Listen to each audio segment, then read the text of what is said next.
अस्सलाम वालेकुम नाजरीन, मैं हूं खुरम भट्ट और आप देख रहे हैं भट्ट मनिया चैनल। नाजरीन, एक अहम मौजू की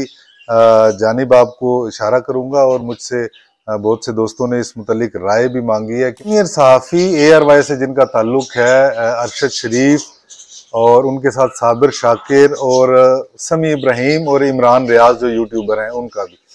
पाकिस्तान के मुख्तलिफ शहरों में धड़ाधड़ उनके खिलाफ जो है वो FIR दर्ज हो रही हैं और उन्होंने हाई कोर्ट से भी रजू कर रखा है इन साफ़ी हजरात ने, और उनका केस जो है वो भी ज़ेरे समाअत है। सबसे पहले तो मैं ये कहना चाहूँगा कि अगरचे बहुत सी मामलात में मैं इन साफ़ियों से मुख्तलिफ एक नुक्ता नज़र रखता हूँ, लेकिन उसके बावजूद मैं इस चीज़ की भरपूर मजम्मत करता हूँ कि ये जो है ये आज़ादी इजहार को रोकने के लिए, आज़ादी इजहार का गला दबाने के लिए, गला घोंटने की जो कोशिश है ये वो की जा रही है। जैसा कि हम साबका हुकूमतों में भी देखते रहे कि बहुत से साफ़ियों को ऑफ एयर कर दिया गया, बहुत से साफ़ियों को अगवा किया गया और बहुत से साफ़ी जो हैं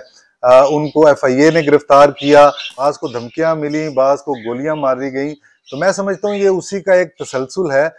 जिसकी एक ही वजह है और वो है आज़ादी इजहार या हर मुखालफत में उठती हुई जो आवाज़ है उसको बज़ोर ताकत जो है वो दबा देना। तो इसकी जितनी भी मजम्मत की जाए वो कम है और मैं भी बडगुमानिया के प्लेटफॉर्म से इसकी भरपूर मजम्मत करता हूँ। अगरचे मैंने जैसा कि आपको पहले बताया कि